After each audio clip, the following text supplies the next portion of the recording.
of Adjustment public hearing for July 16, 2024. Please stand for the Pledge of Allegiance.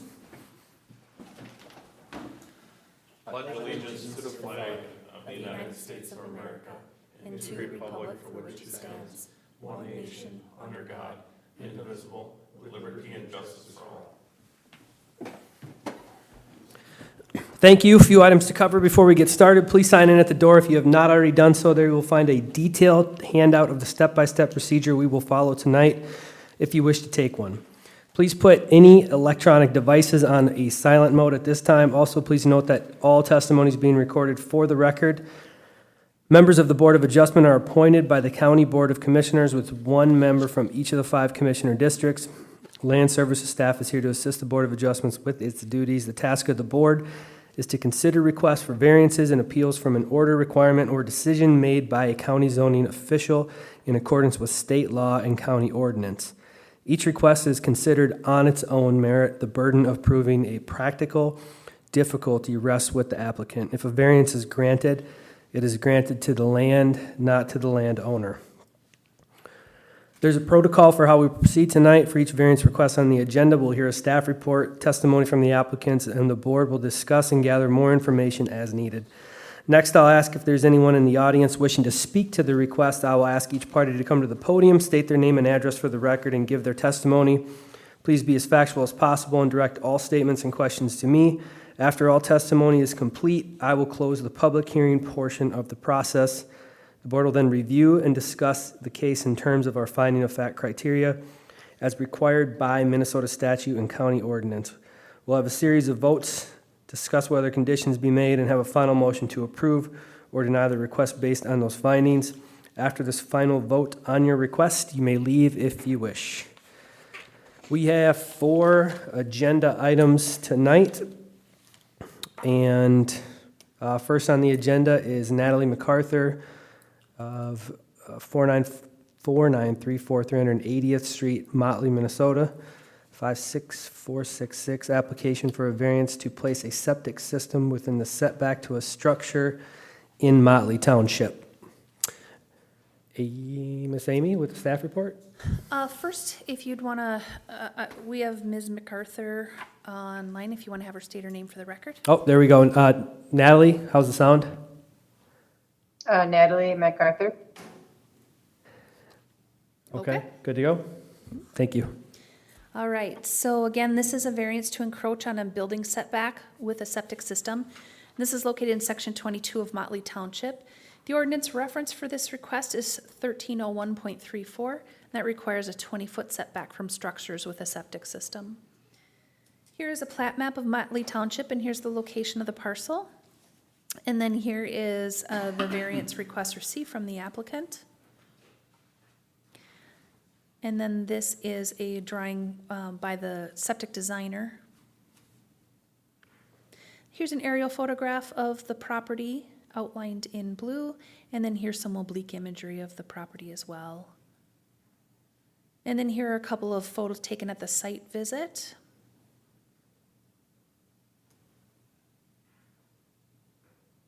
So again, properties in section 22 of Motley Township on the Crow Wing River. The property is a non-conforming single lot size, which means it is not 200 feet wide at the water and 80,000 square feet in area.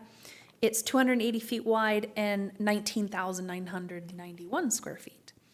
According to the assessor's records, a 1,413 square foot dwelling built in 1975 exists on the property. It is 70 feet from the river, which is within the shore impact zone. The applicant purchased the property in 2022. At that time, a septic system inspection was done, and the system failed inspection due to inadequate soil separation of the drain field. The applicant has had a septic system designer design a new system, and the designer has concluded that an adequately sized septic system must encroach on the setback from the garage to meet all other setbacks. The required drain field setback from structures is 20 feet. The applicant proposes to encroach on the setback by 10 feet by placing the drain field 10 feet from the garage. The applicable comprehensive plan, land use plan goals is natural resources and open spaces, goal C2, shoreland development, goal D1. And then the water plan goals and objectives are groundwater goal, objective D, surface water goal, objective B, and land use and development goal. 47 notices were sent. A comment from the township in support of the request was received before the hearing. That was from Verdi Pepin, and he stated that the township had a meeting on July 8th and that the township had no issue with this request. And then here are your finding of fact and decision questions, Mr. Chair. Okay, thank you, Amy. Natalie, anything to add or any questions? Nope, no thanks. Okay, thank you. I'll open it up to the board for questions for Natalie. She's online, so make sure you use your mics. Mr. Chair? Clint? Okay, I guess I got for Amy maybe.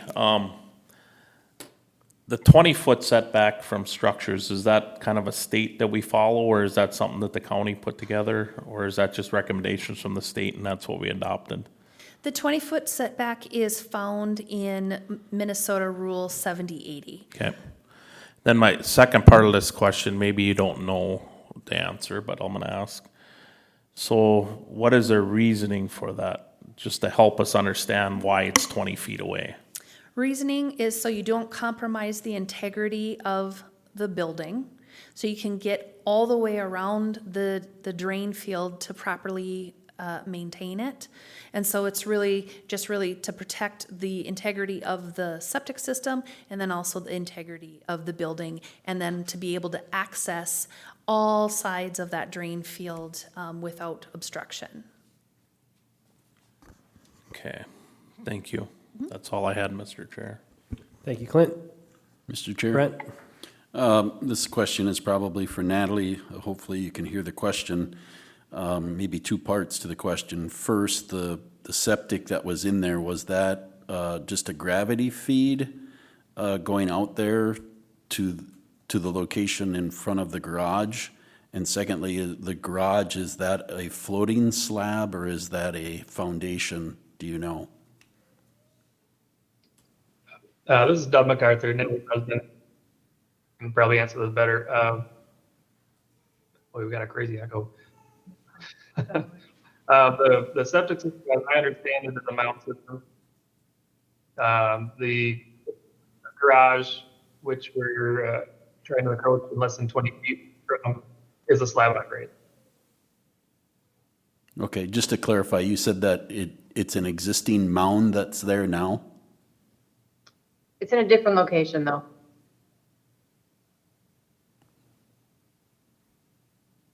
Slightly. Okay. The one that you're proposing will be in a new location, but the one that's there currently, is that just a drain or is that a mound, pressure mound? It's a mound. Okay. It's a mound. It's about 8 feet in front of the garage. Yeah, I think the difference is moving the location a little bit to accommodate a larger septic system because it's a 2-bedroom. Okay, and then, Mr. Chair, one further Right. question would be for Amy. Do you have the photo of that general area to pull up? Of where the existing mound is, I can give you, the only site photos that I took were of the proposed location. But I can look for aerials. So this, if they said it's in front of the garage, then it must be somewhere in, It's where the white standpipe is there. Yep. guessing somewhere in here. Yeah, the white pipe is where, that's the pump release. So it's in front of that tree. Is that right, Doug? In front of the tree? Correct, kind of under the tree. Oh, I think I recall when we were out there, and I don't think I have a very good picture of it, but it would have been just behind this, tree here is where that standpipe was, and then there was just like a little slope. When this was built back in 75, I doubt it was a pressure mound at that time. If you want to know what the history is, we can pull it up through the permitting program and see if we have any data. No, I mean, Looking at the photo, Amy, it's actually just out of the picture on the right. I'm sorry, I think you're cutting out. Sorry, I was saying that the pipe that we were referring to, it's just out of the picture to the right. Okay, or having toward- trouble hearing you. You're going in and out. You want to check? Oh, I'll try it. Saying the standpipe or to the right, Yeah. maybe actually toward, Yeah, I remember going out, do you all remember, those who viewed, where that pipe was? Yes. I believe that is location of at least part of the system. What it was, I don't know. Yes. Okay. Mr. Chair, Barv? there were 3 of us that viewed it, or actually 4 of us on, what is it, July July 12th? Yep. 12th? Okay, yep. And the next question for you is this a seasonal cabin, or is this something that's going to be used year-round? we do use it year round.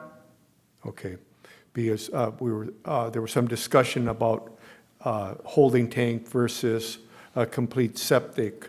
Did you research that or discuss that? Well, the idea for this came from Mike consulting together with Darren, and they recommended to have a system since it's a 2-bedroom house. Okay, I think I heard a full system. You're breaking up here, but if that's what you said, I'm fine with that. Thank you.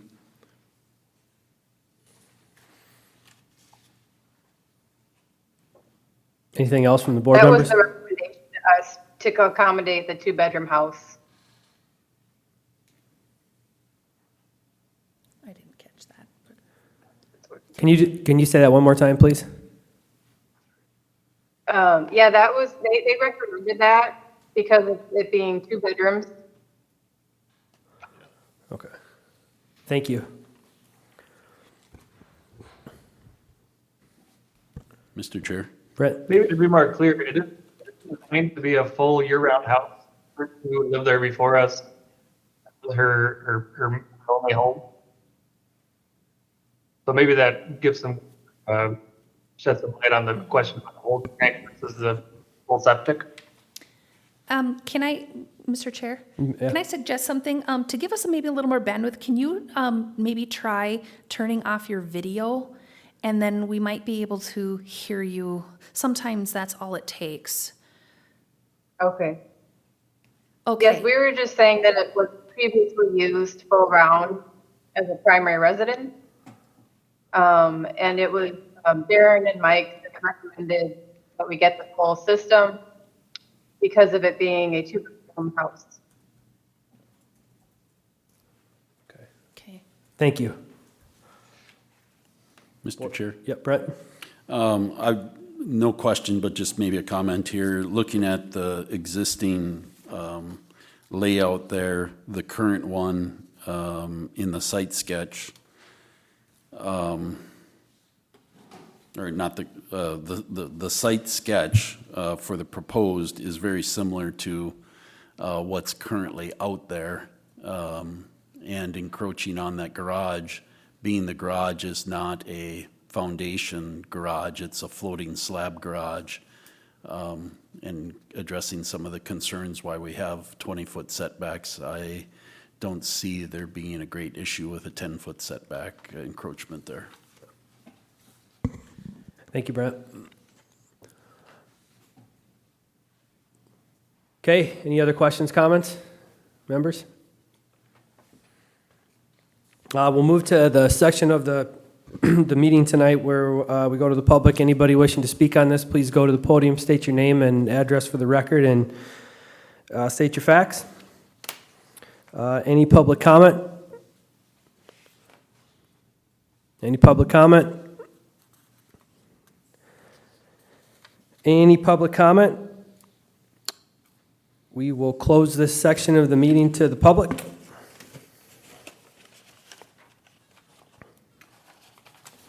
Okay, we'll go to the finding of fact criteria here with the request from the MacArthur's. We'll start with question number 1. Is the request in harmony with the general purposes and intent of the Morrison County Land Use Ordinance and Comprehensive Plan? Marv? Yes, I believe it is, and I want to mention that they did a great job of filling out this here, and as they stated, they meet all the setbacks, including the 100-foot setback from the river, which is probably the most important consideration here. But yeah, they're just infringing on a floating slab of a garage, and I believe everything else, all the setbacks meet, so it is in harmony. Thank you. Brent or Clint? Okay. Question 2, is the applicant proposing to use the property in a reasonable manner not permitted by the land use ordinance? Brent? Yeah, I mean, what they're proposing here is to take this and use it as a secondary home seasonal. Having a seasonal home, it's reasonable to have a septic system in place for the home. It does have a septic system now, although it's not conforming, so having it conforming is reasonable. It does address the other setbacks which are of concern here being the river frontage and meeting that setback to protect the water. So I think what they're proposing is reasonable. Thank you. Any other comment? Question number 3, will the issuance of the variance maintain the essential character of the locality?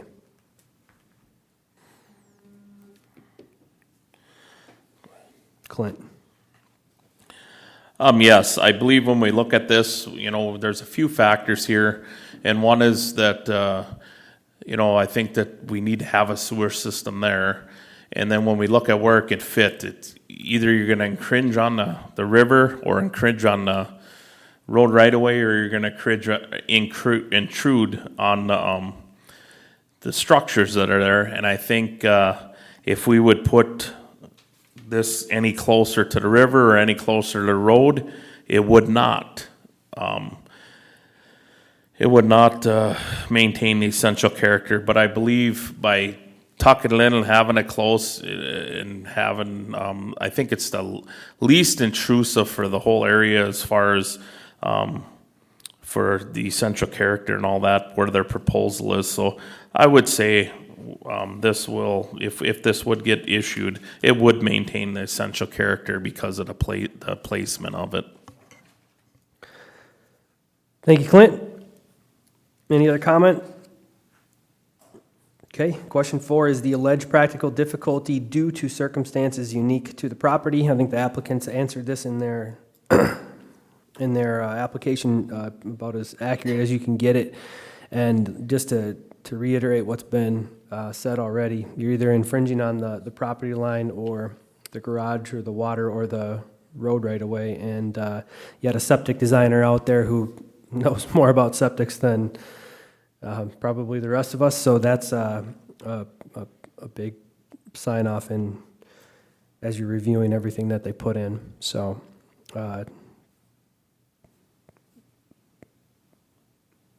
so it is due to the circumstances unique to the property. Any other questions? Okay, question 5, is the need for the variance created by actions other than the landowner or prior landowners? Marv? Yes, and part of it is, well, we discussed it in a few different areas here. The unique configuration of the lot being like a diamond shape there, and there's really no good place to place it. And the other portion of it, a failure of the existing system created this here. So that is a need for this here because of mainly the lot shape and design, and which was built in 1975, I believe, before regulations were in place. Thank you, Marv. Mr. Chair? Brent? Just to add on to that, the need for the variance created by other actions than landowner or prior landowners, the need for the variance is really created by the septic designer, the professionals that are hired to come out and take a look at it. And they've proposed the site to be where they've presented this on the site sketch. So that's created the need for the applicants to come forward and request a variance. Additionally, the location of the well, if I understand that, is driven somewhere inside the house itself, and so those things kind of drive where this is going to go. Thank you, Brent. Okay, question 6. Does the alleged practical difficulty involve more than just economic considerations? Brent? Yeah, I think this isn't a variance that's put forward trying to save money. This is a variance put forward because of many different reasons, because of the river bend, because of where the road is located, because of the size and shape of the parcel that was platted back in 75 where the home was built, or the plat might be before that, but where the home was built in 75, kind of creates this situation. They're not trying to save money, they're trying to put in a septic system that will serve the needs of that land and of that home for them and for others to come in the future. Okay, thank you, Brent. Marv Clint? Okay. Well, we've just completed or discussed the 6 questions. We'll go to the vote now. So question 1, is the request in harmony with the general purposes and intent of the Morrison County Land Use Ordinance and Comprehensive Plan? Marv? Yes. Brent? Yes. Clint? Yes. John, myself is a yes. Question 2, is the applicant proposing to use the property in a reasonable manner not permitted by the land use ordinance? Brent? Yes. Clint? Yes. I myself is yes. Marv? Yes. Question 3, will the issuance of the variance maintain the essential character of the locality? Clint? Yes. I myself is yes. Marv? Yes. Brent? Yes. Question 4, is the alleged practical difficulty due to circumstances unique to the property? John is a yes. Marv? Yes. Brent? Yes. Clint? Yes. Question 5, is the need for the variance created by actions other than the landowner or prior landowners? Marv? Yes. Brent? Yes. Clint? Yes. John, myself is yes. Question 6, does the alleged practical difficulty involve more than just economic considerations? Brent? Yes. Clint? Yes. John is a yes. Marv? Yes. All of the questions have been answered in the affirmative. Do I have a motion to approve this variance application? Mr. Chair, I'd like to make that motion to approve this. Thank you. Is there a second? I'll second it. Motion was made by Marvin, seconded by Clint to approve the requested variance. All in favor? Brent? Aye. Marv? Aye. Clint? Aye. John, myself is aye. Okay. Motion carries to approve the variance as requested. Staff will work with you on your options, and thank you very much.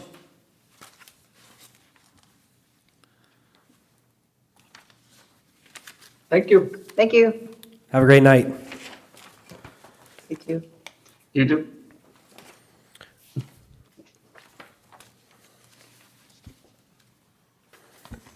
Okay, on to agenda item number 2. Philip Pace, 27928 Bear Road, Cushing, Minnesota. Application for a variance to expand a non-conforming structure located in the Cushing Township. Please come up here and have a seat and state your name and address for the record. Thank you.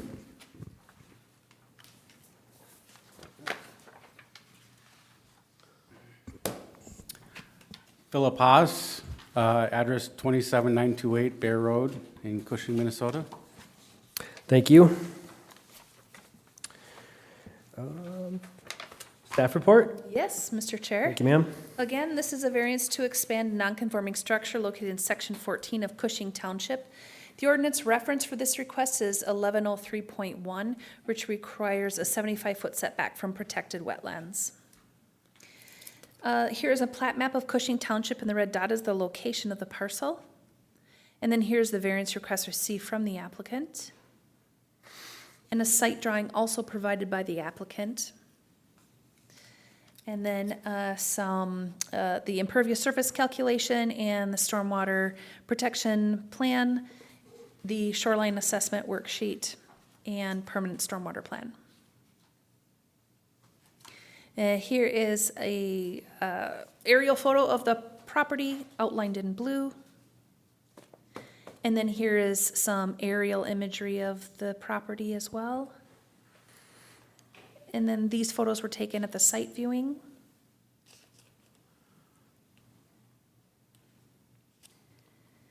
The property is on a protected wetland in section 14 of Cushing Township. The parcel is a conforming single lot size, which means it's at least 120 feet wide and 30,000 square feet. The parcel is 530 feet wide and 87,120 square feet. According to the assessor's records, a 784 square foot dwelling with a full basement is there, built in 1956, and exists on the property. It is 65 feet from the protected wetland, 75-foot setback is required, and 20 feet from the county road right-of-way, and 40-foot setback is required. The property is a narrow strip of land between Bear Road and a protected wetland. The shoreland designation for this property comes from a lake to the west. So here is a zoomed out aerial photo, and it's that lake to the northwest that gives a portion of this property the shoreland designation. The applicant acquired the property in 2021, and the applicant requests a variance to construct a 5 by 35 addition on the dwelling's east side, which is on the protected wetland side. The addition would place the structure 60 feet from the protected wetland. The proposed impervious surface calculation is 2.19%, 25% is allowed. A compliant envelope does not exist where the home is located. There may be a very small building envelope on the southern end of the property. As you can see, the measurements from the wetland and the road setback do overlap where the house is. Further down south, there's maybe a narrow building envelope.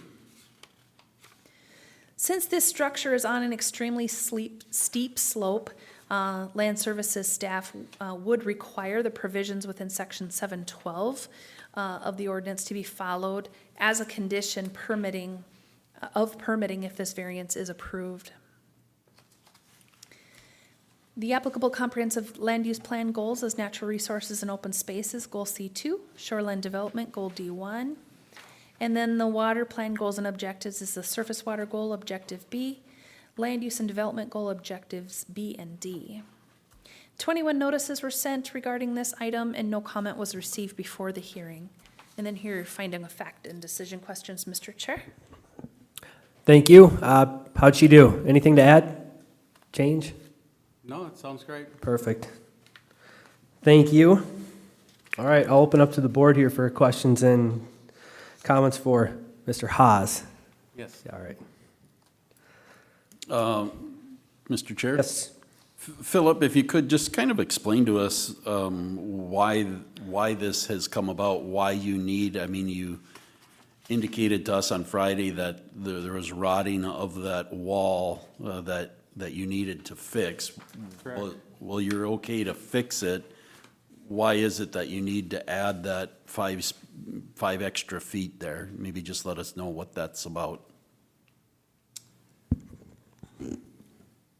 So I was doing some repairs on the building and noticed that there's a lot of rot on the wall on the east side of the building, and so I have to do something with that wall. And the inside of this house, all the rooms are very small. There's not enough room to open closet doors in the bedrooms. There's not enough room in the bathroom to have a proper bathroom with a toilet and a shower and sink. So adding 5 feet would make the house more livable, more comfortable living.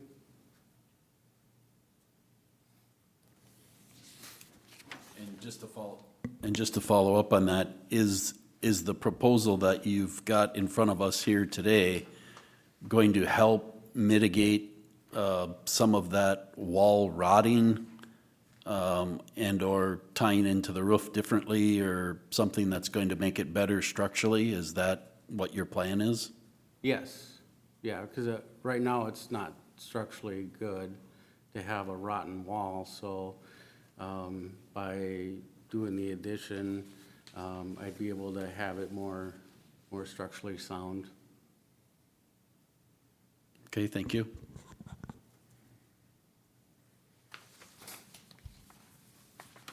Clint, Marv? Mr. Chair, I'm guessing what I read earlier, but Amy, to reiterate this, the lake setback is 75 feet, wetland setback is exactly the same thing, 75 feet, because this is more of a wetland than a lake, in my viewpoint. Would you answer that, please? Yep, Mr. Chair, this is classified as a protected wetland, so it has a different designation than most wetlands, and that's what drives that 75-foot setback from this particular wetland, because it's classified as a protected wetland, where other wetlands might have a type associated with them, like a type 1 through type 8, but the setback is less. But when they're designated by the DNR as protected, that's what drives that. Okay, because for some reason, I had this 50-foot in my head, but that was from different ones there. Okay, that answers that. Here, reading through the DRT meeting and a few things, it didn't seem like Shanna or Darren had any real problem with this here, and you did score quite high on what is it, the site, that I think he came up with a 10 here as far as shoreline assessment. Here, seeing the downspouts where they're going and all, I don't know if it really is going to matter. You talked about keeping the existing gutters here to create any more erosion. It already looks like you got silt fencing up to do the work there. My only concern is, to answer one of them, is this more of a personal need or practical difficulty? And it sounds like a lot is personal. And I'm trying to come up with something to change that, because it just sounds like you want to make it larger, the larger rooms, and trying to find that real difficulty rather than a personal want, need. Could you help answer that?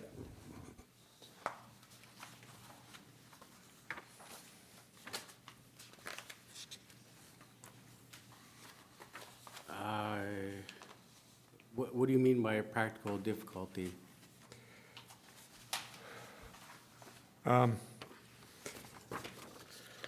It's a combination of basically all the questions here. Okay, And you had, when you had came up to Amy afterwards, when we met there, you said, how did I do? And you had a hard time understanding some of these questions. And I think, what you want to do isn't outrageous. But here, I think it's basically, you want to put an expansion on it for making rooms larger. And do you have any other issues that's creating this here? well, the other issue is that the house is rotten. That wall is rotten, and it needs to be shored up to where it's more structurally sound. And another thing we look at is doing this here, does it help mitigate other issues? Because you don't, this was built, was it 56, so it's a long time ago. It's an old building. And as we pointed out, the roof was sagging, and you're trying to do the best with it. And that was before these setbacks were here.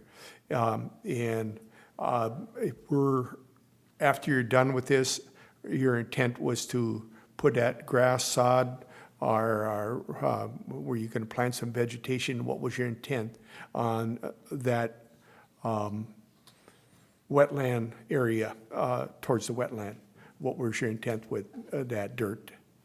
Oh, yeah, I want to plant some grass, have it all like a lawn in the back, in that back area, yeah. And I know, what is it? It was about 30 feet away. It drops off rather rapidly, and I believe that's classified as a bluff, correct, on that edge? Because it did say in the drawing bluff. And was that just an assumption? Mr. Chair, Happy.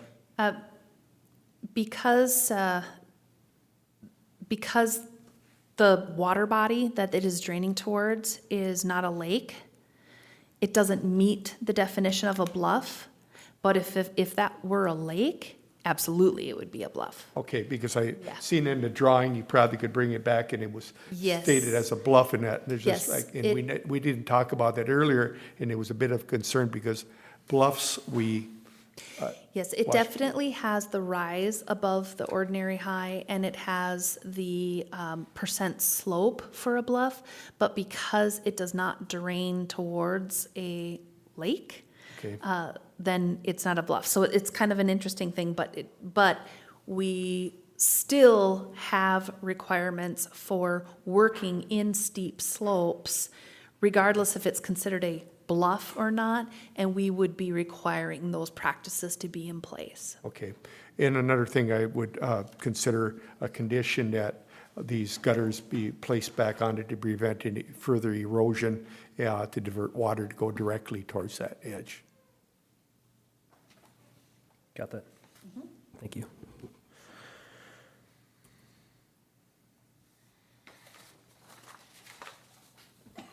Mr. Chair. So along with Marv's gutter thing, I think where he's getting this all from is Soil and Water had maybe a little bit of concern. So you have the gutters on your house now, and we want them back on, and then they get diverted away. Is there any way that you could do something a little farther away from the house to slow the water down? You know, like where the water runs out of the spouts and they're gonna go downhill, is there any way you could put just a little bump or a berm or something? And if we'd put that in the condition, just to slow that water down a little bit On the, on the wetland side. yeah. So, where the downspouts come on the north side, yeah, it would be pretty easy to put like a berm or something there to kind of slow the water down on that end. On the other side, on the south side,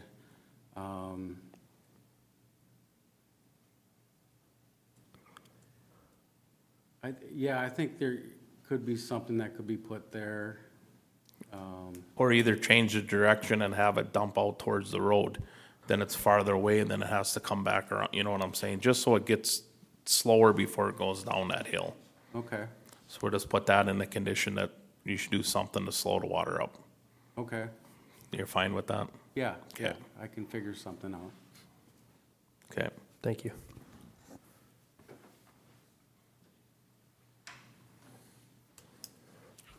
Okay. One question. Are you doing the work yourself Yes. for this one? Okay. Yes. Okay, any more comments questions from the board members? All right, we'll open up this section of the meeting to the public. Anybody wishing to speak on behalf of this variance of this application, please go up to the podium, state your name for the record, and be as factual as possible. Any public comment? Any public comment? Any public comment? I gotta ask 3 times. Okay, we will close this portion of the meeting to the public. And we will move on to the finding of the fact criteria. Starting with question 1, is the request in harmony with the general purposes and intent of the Morrison County Land Use Ordinance and Comprehensive Plan? And we'll start with you, Brent.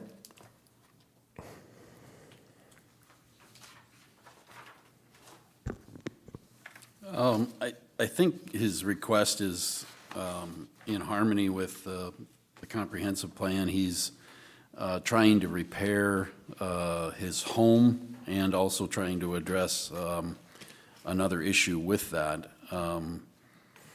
He's indicated that he's willing to find guttering that will protect water from entering that slope to that bluff, if you will, and redirect if necessary. I think when we were out there on Friday, there was talk about the roof line changing somewhat on the back there too, to a different slope, which actually would then slow that water, but would still end up going into the gutters, but redirecting that. And so in that regard, I think it meets some of the general purposes as intent of the land use ordinance. Thank you, Brent. Marv, Clint? Okay. Question 2, is the applicant proposing to use the property in a reasonable manner not permitted by the land use ordinance? Clint? Yes, if we look here, the 87,000 square feet adds up to 2 acres, and he only has 2.19% impervious surface. It's a small addition, maybe don't quite meet some of the setbacks, but when we look at how this lot is and all that, and what he's proposing for this addition, the extra 5 feet, and with the conditions that we kind of want to put on this, I think it is pretty reasonable what he's doing with this land, this property. Thank you. Brent, Marv? Okay, question 3, will the issuance of the variance maintain the essential character of the locality? I don't know if this addition went on that anybody would be able to tell from the road or anywhere else driving by. You'd have to walk back there to literally see it, but it's 5 feet on top of the home that has already exists and on the property on the 2 acres, as Clint mentioned. So I think we're maintaining the essential character of the location.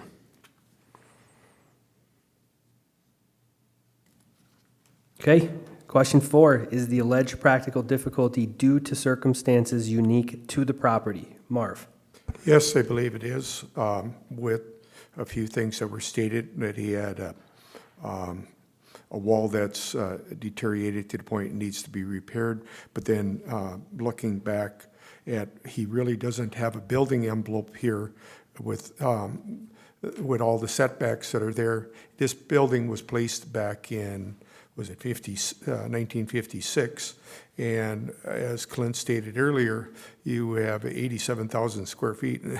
It's quite large, and so the practical difficulty being wanting to do something to make the structure more sound, and it being a pond in between, and the type of pond, the way it was labeled, whereas previously it probably wasn't that way and it met the setbacks. So it's just infringing by, was it 15 feet?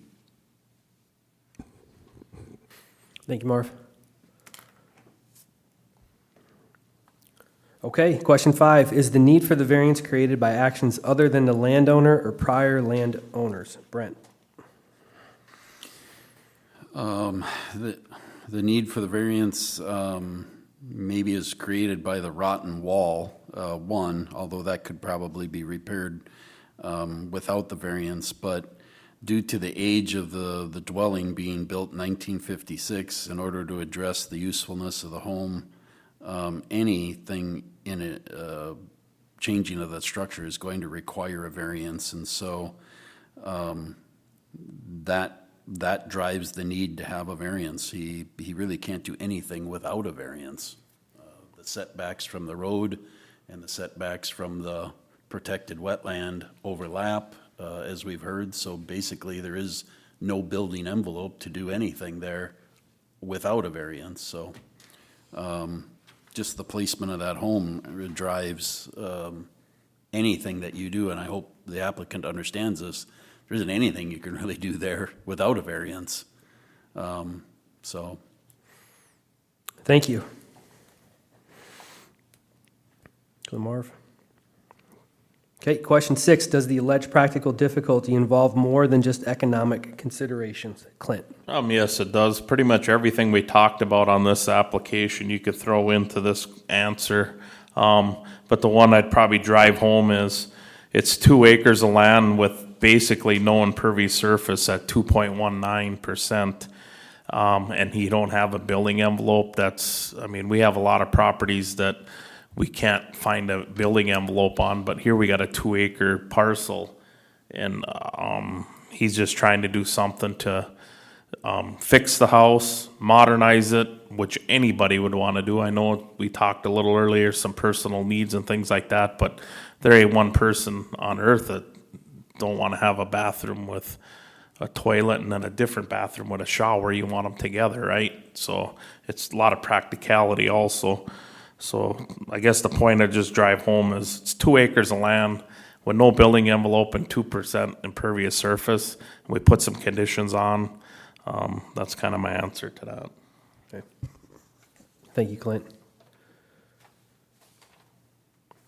Okay, I'm going to roll through the questions here, but we have, I think, 3 conditions. We have the staff condition, we have the guttering, and then we have the berming. Is that how you have it?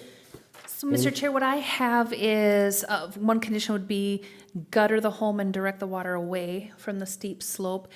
We could incorporate then, and then at those downspouts, there should be some practice to slow the water down. And then also then the recommended condition of following section 712 during construction. So that would be 2 if I combine those. Is that okay with you? Good with me. Okay. Good with that? Yes. Okay, perfect. All right, we're going to go to the vote. Those are the conditions while we are thinking about our answers on the vote here. Is the request in harmony with the general purposes and intent of the Morrison County Land Use Ordinance and Comprehensive Plan? Brent? Yes. Clint? Yes. I, John, is a yes. Marv? Yes. Question 2, is the applicant proposing to use the property in a reasonable manner not permitted by the land use ordinance? Clint? Yes. I, John, is a yes. Marv? Yes. Brent? Yes. Question 3, will the issuance of the variance maintain the essential character of the locality? I, John, is yes. Marv? Yes. Brent? Yes. Clint? Yes. Question 4, is the alleged practical difficulty due to circumstances unique to the property? Marv? Yes. Brent? Yes. Clint? Yes. I, John, is yes. Question 5, is the need for the variance created by actions other than the landowner or prior landowners? Brent? Yes. Clint? Yes. I, John, is a yes. Marv? Yes. Question 6, does the alleged practical difficulty involve more than just economic considerations? Clint? Yes. I, John, is a yes. Marv? Yes. Brent? Yes. All the questions have been answered in the affirmative. If we can vote on, or take a motion, sorry, on, Mr. Chair? yes. I'd make a motion that we approve this application with the 2 conditions. Okay, do I have a second? Mr. Chair, I'll second that. Motion was made by Clint and seconded by Brent to approve the requested variance. All those in favor? Brent? Aye. Marv? Aye. Clint? Aye. Aye, John is an aye. The motion carries to approve the variance as, with the conditions. Okay. You're free to go. Thank you. Thank you.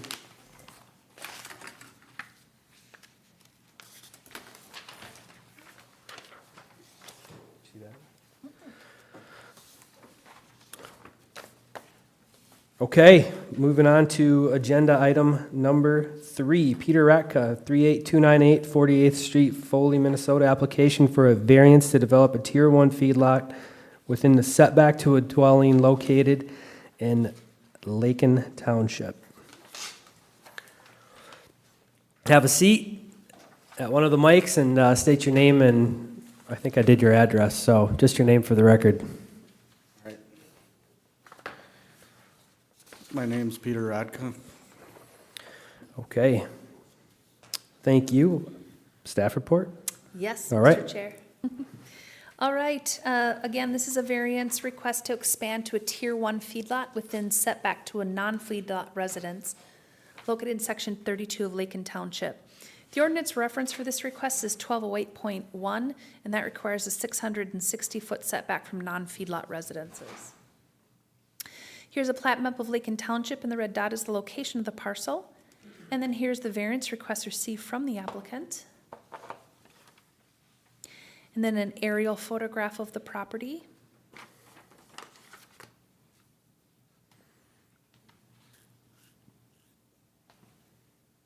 And then here is some, a grazing plan from the applicant. And then here's the whole parcel outlined in blue.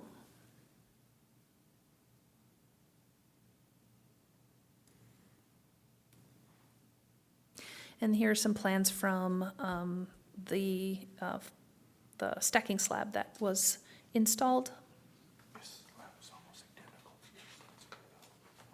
And then here are some site photographs taken at the viewing.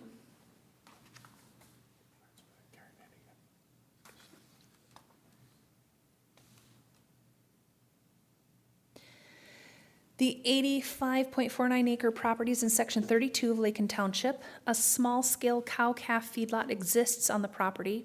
It has been maintained under 50 animal units and is not a registered feedlot at this time. In 2019, the applicant worked with the Natural Resource Conservation Service, or the NRCS, from Benton, out of Benton County office, to design and fund a 100 by 130 foot manure stacking slab. Land Services permitted this, and it was built in 2019. The applicant proposes increasing the animal units to 100, requiring registration as a Tier 1 feedlot and application of the feedlot standards and setbacks. The nearest animal holding area does not meet the Tier 1 feedlot setback of 660 feet from a non-feedlot residence. The feedlot is 500 feet from the home to the south. All other setbacks would be met. The feedlot officer performed an inspection of the site and found it to be compliant with state feedlot standards. The applicable comprehensive land use plan goals is agriculture, goal A1, objective 1, and 4 and 8, and then goal A2 and A3 and A4, and then under A4, objectives 1 and 3. The applicable Morrison County Comprehensive Water Plan goals and objectives is groundwater, goal 1 and 2, surface water goal, objective A, land use and development goal, objective A. 29 notices were sent, and actually 3 comments were received prior to the hearing. The first one was from Patrice Erdl. She stated that she owns 2 parcels to the north of the farm, and she is fine with the request as long as she can still build a home in the future. Another comment was from Milton Pressler. He stated he has no problem with the request. And Chris Fusi also stated no problem with the feedlot request. All right, and then here you're finding of fact and decision questions, Mr. Chair. Thank you, Amy. Anything to add, change? No. Look good? Yep. Okay, thank you. All right, open up to the board members for questions, comments. Mr. Chair, Barf. Amy, before we had changed these, or the county had changed the ordinance to 660 on Tier 1, was it at 500 feet back then, or was it always 660? Always 660. Okay, I'm sorry, I was thinking it was 500 feet back then. Yep, nope, the Tier 1 feedlot setbacks did not change from non-feedlot. Okay, in the NRCS, when they do their research, what do they look at distance-wise, or don't they look at that before funding? They don't. Typically, with when they're designing something, they'll take setbacks into consideration. This was a little bit different because this was out of Benton, the Benton County NRCS, which we don't often work with. So I think maybe something got lost in there. Also, at that time, he was not a registered feedlot, and so our feedlot setbacks did not apply because he was under 50 animal units at that time, and we weren't aware that there was any plans to go up to that as far as first sighting or locating that on the landscape. Okay, thank you very much. At this time, next question I have for Mr. Atke is, you had stated that when you went in there, and this must have been in Benton County like that, and you're talking with the Benton County individual, that they said the 500 feet was discussed at that time, and No, it was Morrison County when I got, I don't know, it'd be a land use permit or the, when they approved like the feedlot, you know, under the 50 cows. Okay. But it wasn't specified, you know, I think she just, when that happened or whatever, she just asked how many cows, well, I was under that 50 and nothing more was said. Okay. You know, like if in the future, if I was gonna have more, that this is what I'd have to do, so. Okay, Because so, I would have, before I went through all this work, I would have done that then to make sure, you know, because there's a lot of money tied up into making it for like a 100 animal cow unit. And if you can't use it that way, so, so some assumptions were being made here. yeah. Okay. Yep, I understand it. Thank you. Thank you, Marv. Mr. Chair. Brett. Question for Amy. There was one comment from a neighbor that said that she was in favor of this, provided that she could build a home in the future. And this is kind of where we struggle. If it's always the first one to come forward and apply, Yeah. but granting this may affect somebody else in the future. So I just wanted to touch base on that. That neighbor would be, we know where that neighbor is proposing to build a house, and this then would be within that 660? When we were on the phone with that individual, we did check the map, and they would, any proposed development would meet the 660-foot setback. So that particular property owner would not have an issue building a home and meeting setback from this feedlot. Okay, thank you. I will say we do have someone on the south end though that is exploring building a home, and they would not. So there would be a second home on the south side that would not meet setback from the animal holding area. But I believe they're having problems finding suitable soils for a septic system, so that development may not be possible on that lot for other reasons as well. Thank you. Thank you.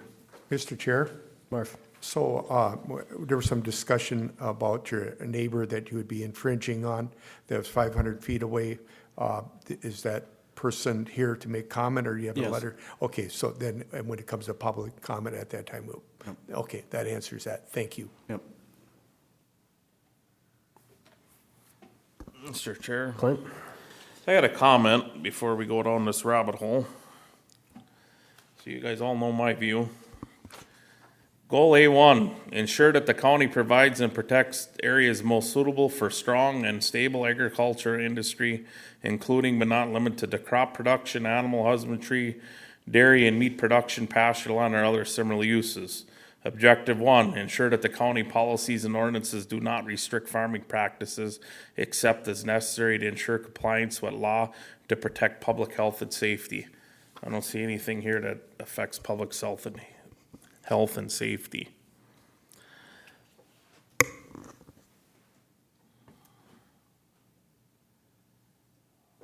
That's all I have. Okay, Mr. Chair, Marv? I was going to read the same thing later on too, so I feel very strongly upon that too. And that is definitely ag area all the way around there. You know, not a whole lot of residents, but there is, and some, so it infringes in it, but yeah. Thank you. Okay, we're going to open up this section of the meeting to the public. If you have anything you would like to say, please go up to that podium, state your name and your address for the record, be as factual as possible, and when you're done, you're good. I'm Daniel Goddage. I live just south of Pete at 38371 48th Street Northeast, Foley, Minnesota. And I have absolutely no problems with his production over there.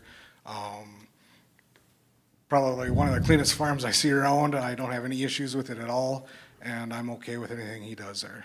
I don't know if there's any more to say, but I'm absolutely, like I said, he's one of the few neighbors that you can actually count on and trust on, and he does a great job. We got farmers that rent land that borders some of the stuff, and like I said, they make more mess than he does. He cleans up everything, and he's really respectful. So I absolutely approve what he's trying to do. Thank you, sir. Yep.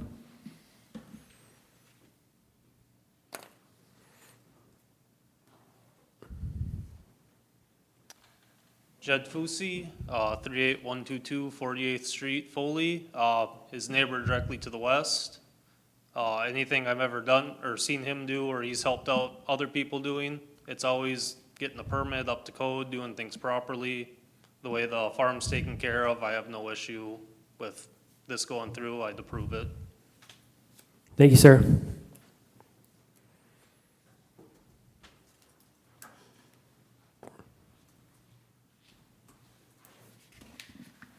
Good afternoon. Shannon Wetstein, District Manager with Morrison Soil and Water.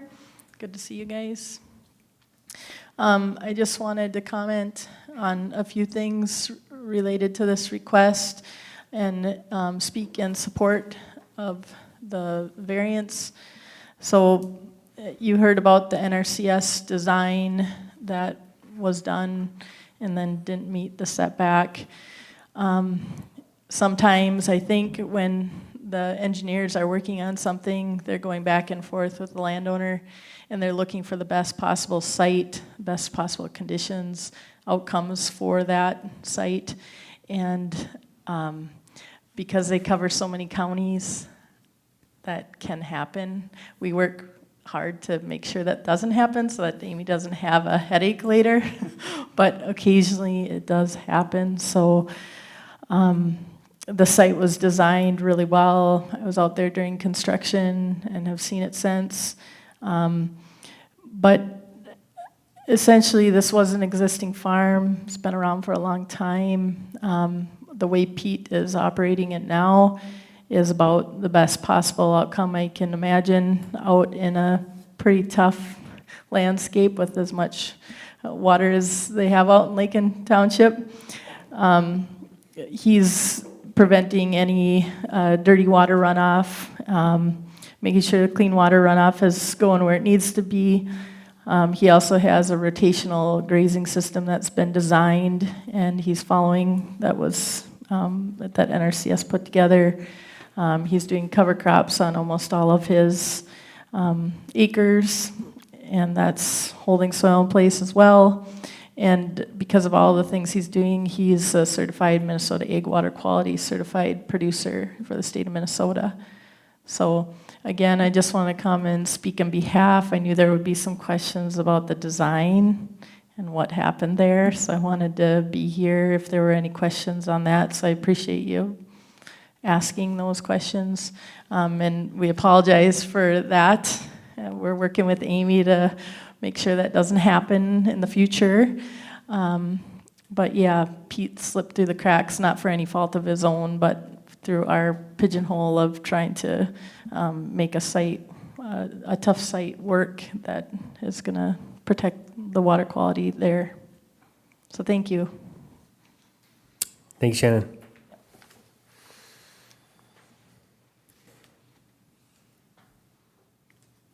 Okay. Any public comment? Any public comment? Any public comment?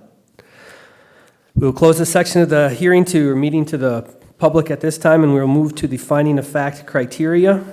Mr. Chair, Yes. I have a question here. How close, okay, so he's encroaching on the road right, well, for the neighbors, basically it's 660, right? Is that from that first lot or the back one? It's we take the measurement from the closest animal holding area. I've got a drawing here, let me just Yeah, I pull seen that. up here. I think it's this one. Nope, next one. There you, oops, You had it, sorry. yep. There you go. Okay, So we're taking it from, that's what I thought. yep, Okay. I just wanted to reiterate with the applicant before we go through all this, that if this would go through Yeah. and get a variance, you couldn't encroach anymore after this. Yeah. Okay. That's all I had. Just wanted to be clear. Thank you. Okay. On to the questions. Number 1, is the request in harmony with the general purposes and intent of the Morrison County Land Use Ordinance and Comprehensive Plan? Clint. It is. I think part of this, I had a note wrote here that I was gonna use for one of the other questions, but I'll say it in here. You know, it's an existing farm. It's been there quite a while. He's operating. He's just adding some extra animal units. He has enough land mass and land base for it. He's not, and actually, he hasn't added anything any closer to infringe on anybody than what's been there originally. And I think, so if we look at what our intent and our purpose is, I read some of them goals and objectives already earlier tonight, and it's kind of the same thing.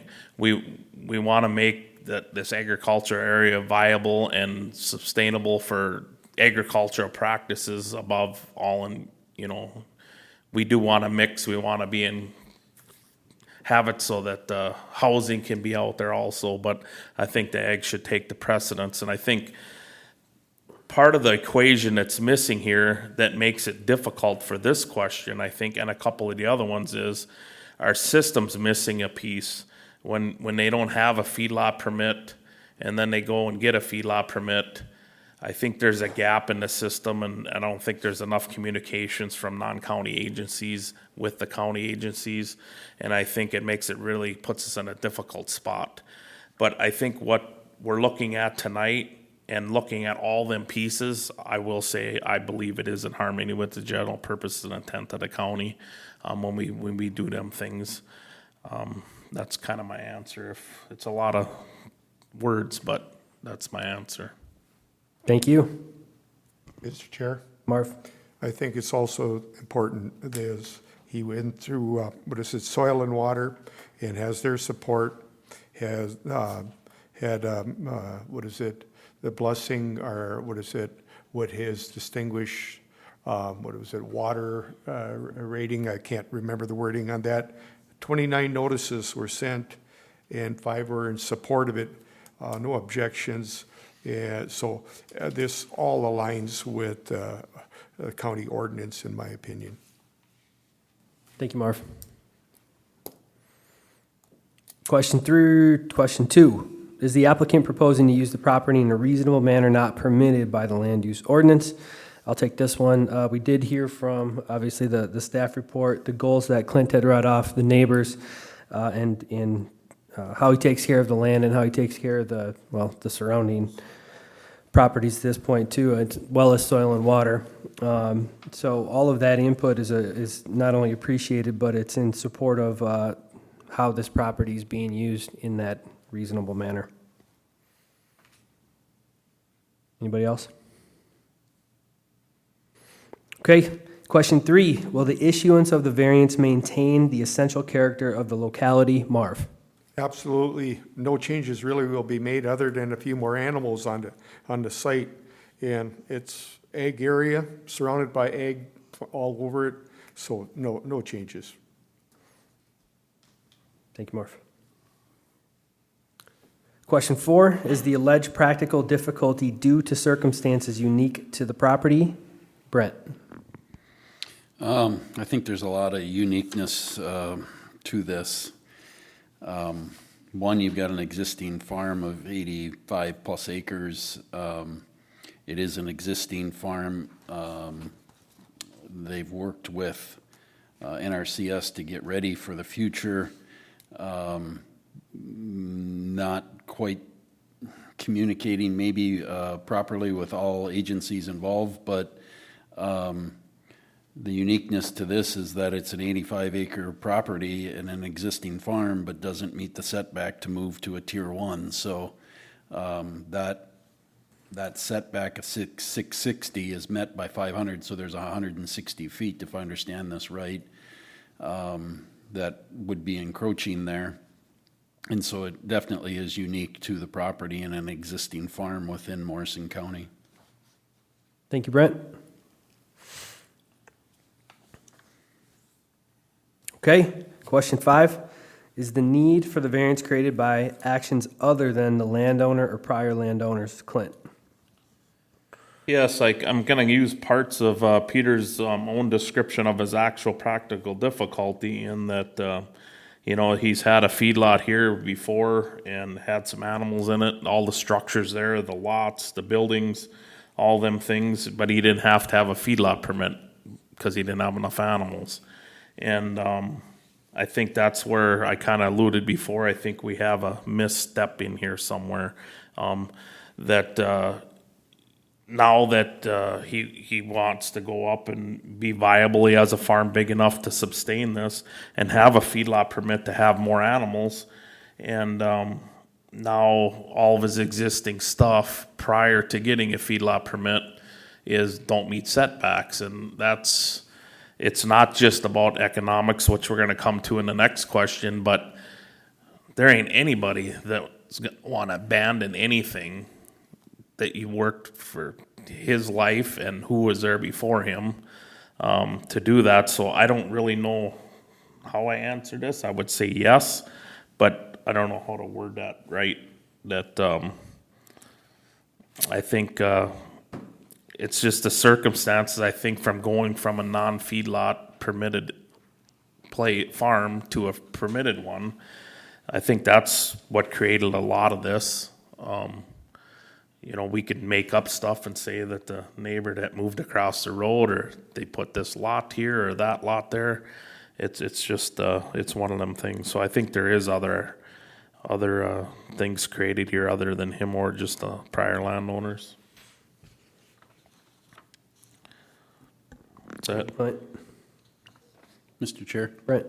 Just to add on to that, and I said this already, and we heard the testimony tonight here from Shannon, the miscommunication, the disconnect, this being Benton County involved, Morrison County involved, NRCS, the disconnect that occurs is the need for variance created by actions other than the landowner. Well, there's other people that are involved in all of this moving forward.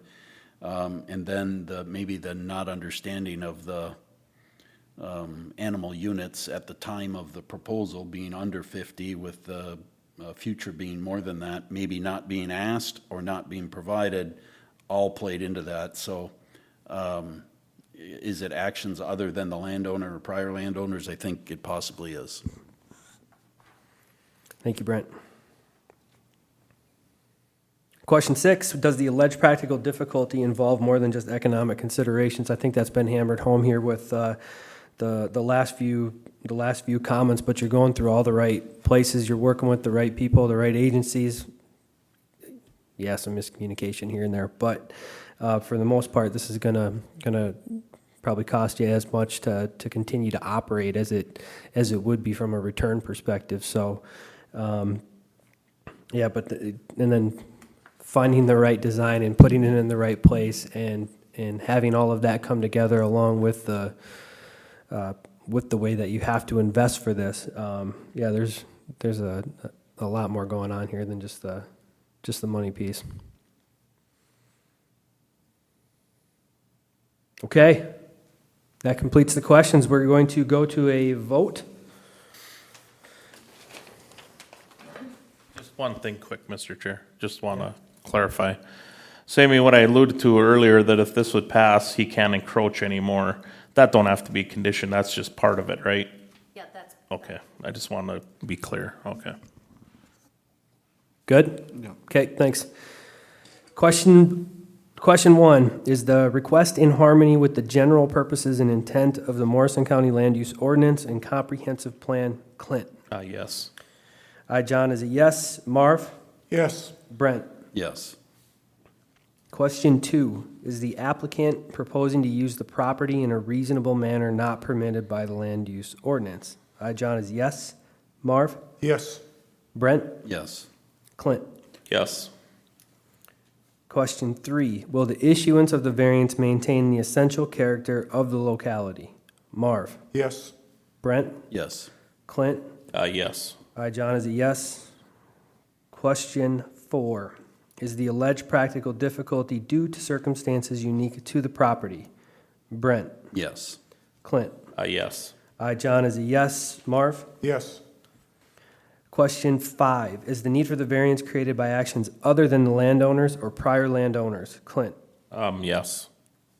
John is a yes. Marv? Yes. Brent? Yes. Question 6, does the alleged practical difficulty involve more than just economic considerations? John is a yes. Marv? Yes. Brent? Yes. Clint? Yes. All of the questions were answered in the affirmative. Do I have a motion to approve this variance request? Mr. Chair, I'd make that motion. I'd like to second it. Motion was made by Brent and seconded by Marv to approve the requested variance. All in favor, say aye. Brent? Aye. Marv? Aye. Clint? Aye. John is an aye. And the motion carries to approve the variance as requested. Staff will work with you on your options. Thank you very much. Yep, thanks. Say hi to Gladys for me. Okay. That's the horse. Yeah. Beautiful quarter horse. Okay. Baby fell in love with her. I think she wanted to take her home.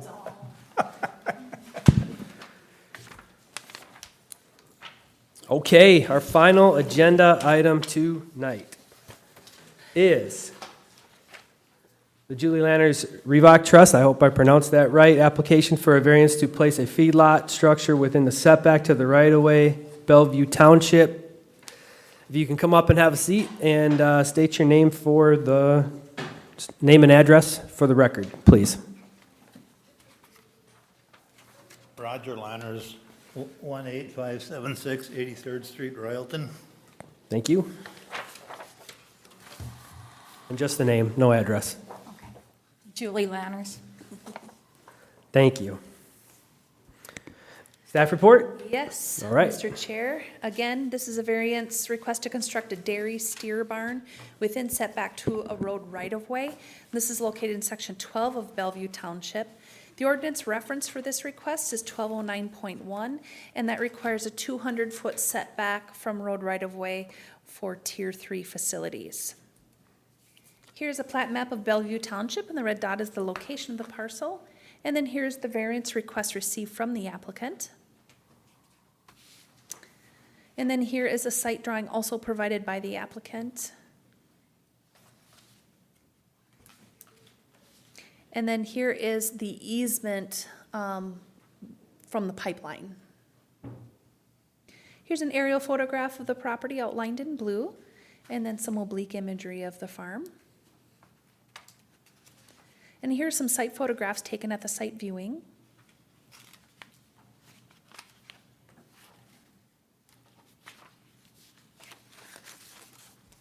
The applicant owns this 160-acre parcel. A registered Tier 3 dairy steer feedlot currently exists on the parcel with 611 animal units.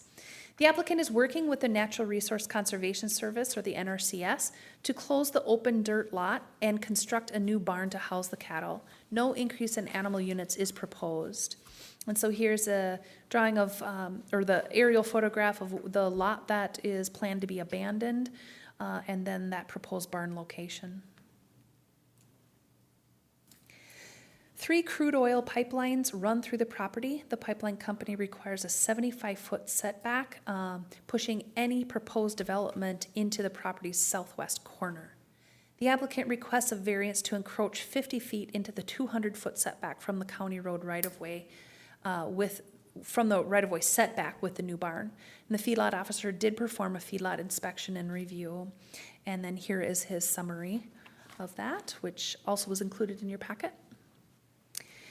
The applicant did attend a development review team meeting, and the county engineer was present and commented that he had no issue with the 50-foot encroachment if there was no other feedlot activity such as parking of equipment, storage of material, etc., between the barn and the remaining road right-of-way. The applicable comprehensive land use plan goals is agriculture goal A1, objective 1, 4, and 8, and then goal A2, A3, and A4. And then under A4, objective 1 and 3. And then the comprehensive water plan goals and objectives is groundwater goal 1 and 2, surface water goal, objective A, land use and development goal, objective A. A suggested condition would be a 50-foot permanent grass buffer shall be planted and maintained around the perimeter of the new barn. 33 notices were sent and no comment was received prior to this hearing. And there you go, Mr. Chair. Thank you, Amy. Any questions, revisions, changes? That sound accurate? Sounds right. Okay. Thank you. Board members, questions, comments for the applicant? Mr. Chair, Marv? so you're Tier 3 already, correct? Right, And as I understand it, majority of your dairy cattle are all gone, but you still have beef and finishing, and you're planning on changing it, shutting down a lot and moving it all into confined area, correct? Right. Yep. Okay. Dairy cows are gone. Okay, so with that being said, as the county engineer was a support of this here, and as typically when we approve ones like this here, that there's a condition put on it that no activity shall be between that barn and the road right-of-way, being, storage of equipment, and sure, you can drive through it, but planting and, if you read this here, or maybe I should read this off, DRT engineer was present and commented that no issue within the 50-foot encroachment. There was feedlot activity such as parking of equipment, storage of material, etc., and between the barn and the road right-of-way, and 50-foot buffer around it. I'm assuming you're okay with this? Yeah. Okay. Said I drive by that quite frequently. My daughter and her husband just are next door neighbors almost to you. So anyhow, but yeah, you have a very busy, or had a busy lot, and try to keep things somewhat neat, but there's a lot of activity there. So I have no more questions at this time. Thank you, Marv. Clint? Mr. Chair, just for the applicants, maybe one, so we have it from the record. So you want to build this building there. Can you kind of say how it's going to be landscaped? It's all going to be all confinement 100%, right? The cattle will be all under a roof. It'll have an open front to the south. Yep. With And then a feed drive-by lane. feed, Yep. half partly under roof. Okay. The feed, there'll be a 6-foot overhang over this building. Okay. That's it. And then what way are you going to slope, like, let's say, water runoff and things like that? It should all go to the north. Okay. Towards the pipeline. Yep. That's west, sorry. Pipeline's west, right? No, the road is west, the pipeline is Okay, yep, north and east. yep. Okay. So that's away from the road, away from the yard, all that. Right. Okay. The reason I asked that is because it's just for that grass buffer deal around there, that one condition we had. So my other question is, so we know exactly where it's going because they're asking for a 50-foot. Now, we got to give an actual 100% distance tonight. I mean, do you have that in detail exactly where that is? I mean, is it going to be a 49-foot that we're going to let them have, 51? You know what I'm saying?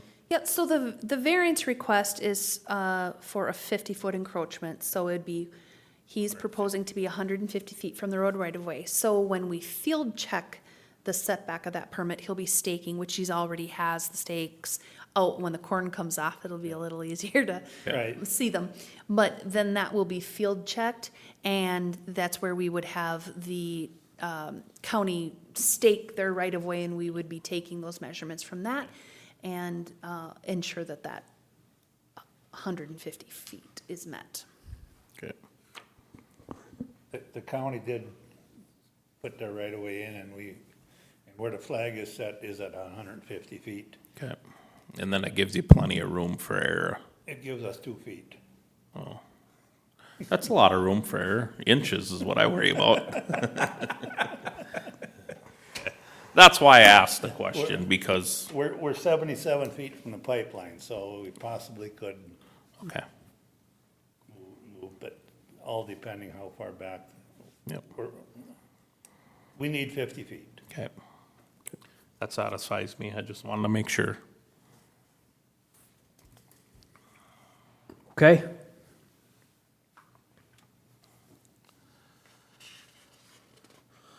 No more questions or comments. We are going to move this section of the meeting to the public for comment. Anybody wishing to speak, please go to the podium and state your name and address for the record. Any public comment?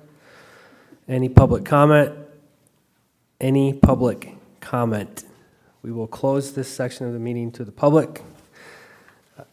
And we will go to the finding of the fact criteria questions.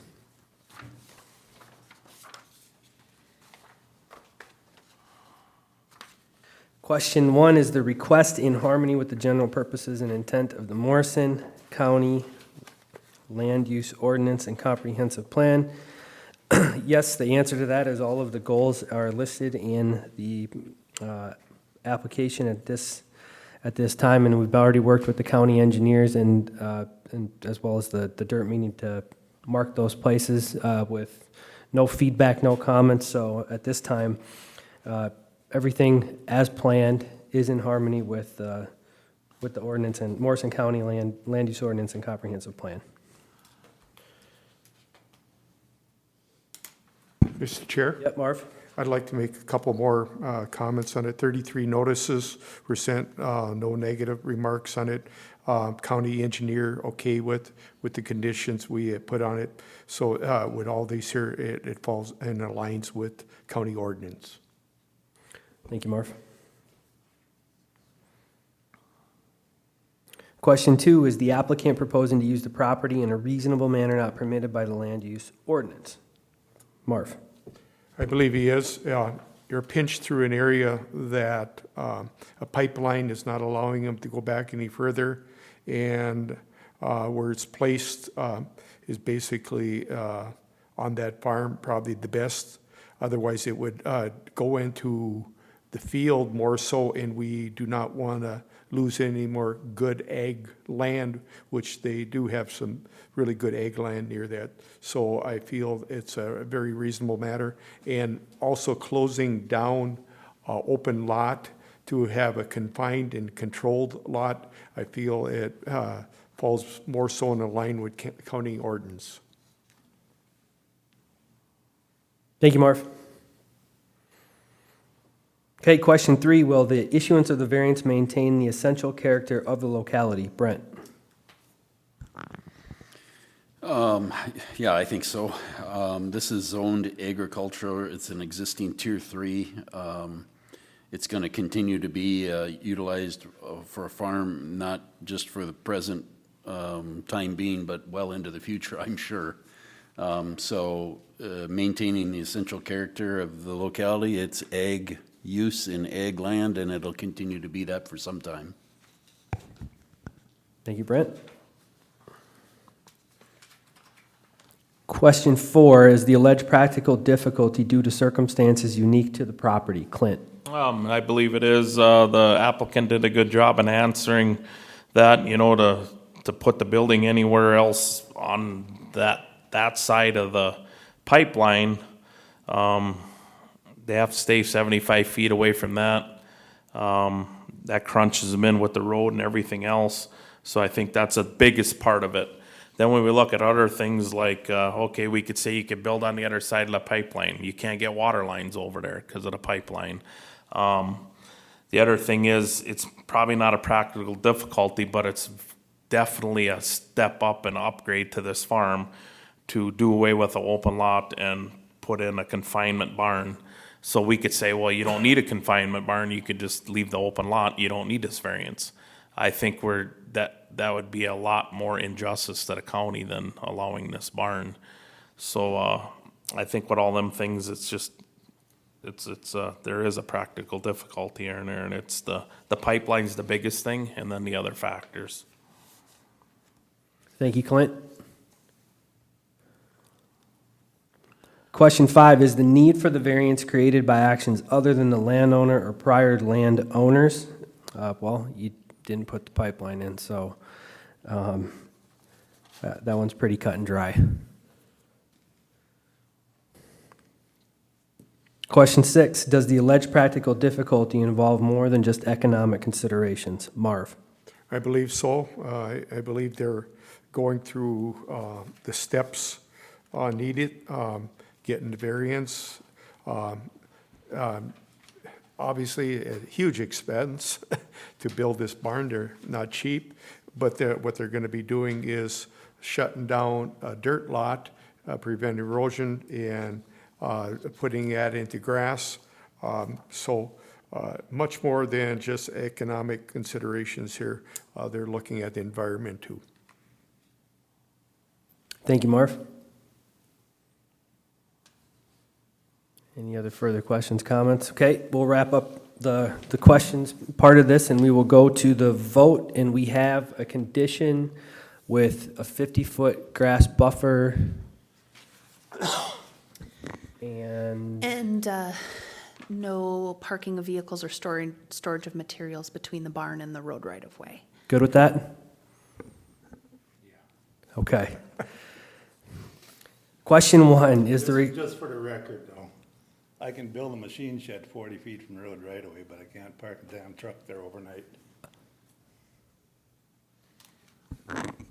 You... Let's go forward.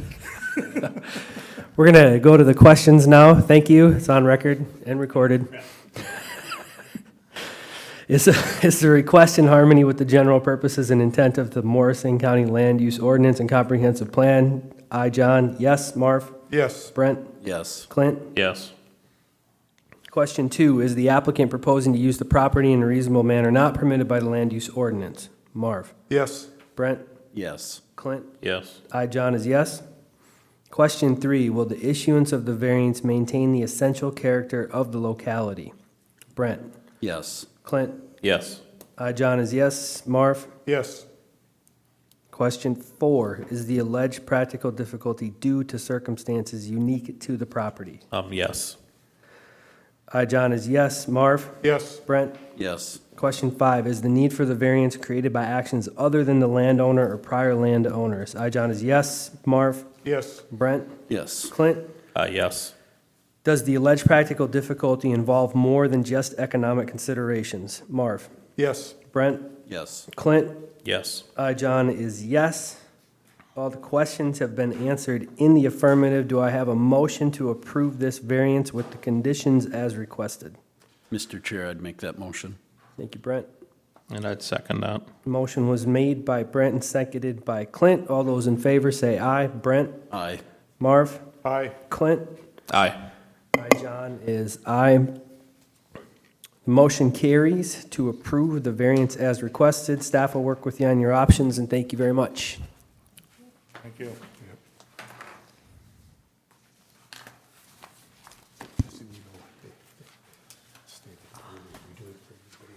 Okay, next agenda item is the approval of the June 25th, 2024 minutes.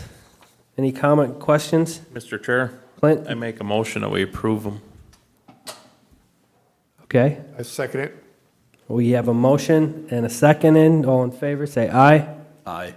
Aye. Aye. Aye. Minutes approved. Any new business? I would just say a reminder, if we're asking the public to silence their phones, let's do it up front too. I heard someone's phone go off a few times It tonight, was on vibrate, and I don't know what, so why it made I that don't know. noise. Did you hear it? Yeah, I did. Yeah. Yep, Yeah, I should have kept it in my pocket. noted.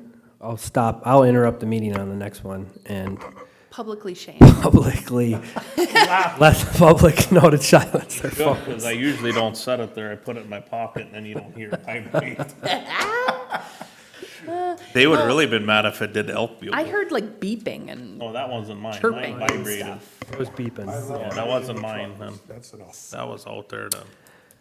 No new business, No, I don't think I've got anything. Do we have anything? nothing old?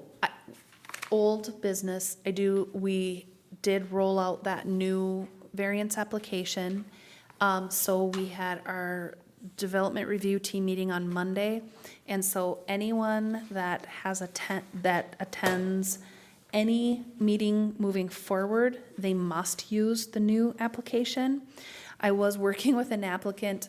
He attended a development review team meeting prior, but he had questions and stuff, and so I told him that we had the new form, and he asked if he could try it, and I said, I would love it if you would try it, and got his feedback and everything, so I think for this July 30th, you will see one of the applications is on the new form, so you'll gradually see that form change over and move to that new one, so just so you know that that's implemented. So how do our dates for these meetings, they follow and coincide with commissioner meetings, is that correct? Yes, or- we base them off of the commissioner's schedule, so ours will fall. It's essentially, so our planning commission meeting will fall, and then there will be a county board meeting following that. We don't have nothing for next year yet then. No, so we wait for the county board to set theirs, and they usually start looking at that in October-ish. And then once they set that, then Sharon sets ours. So, yeah, we wait for them to set theirs first. So Yep. Amy, shame on me that I didn't get back to you sooner. It sounded like you had two individuals that signed up for this. And Yeah. you said it's probably too late because you wanted to know by Friday. if Well, I possibly- registered everyone. If you're wanting to go, I can still register you, I Well, think. good. I'm trying to make it work. Okay. or As coordinating things with someone to care for my wife Okay. at that time. And that's why the hours are asked, and it's been rather busy and hectic. around Yeah. the place. So do you want me to register you? Yeah, Okay, please. I can If do that. can, Yes, would I appreciate shouldn't it. have any problem. If I do, I'll let you know, but I shouldn't have any trouble, so. I need probably all the education I get, if I can Sounds absorb it good. at this old age. I think that's all. John gives me a hard time about being an old fart. Mr. Chair, I make a motion to adjourn. I second it. All in favor? Aye. Aye. Aye. Aye. Motion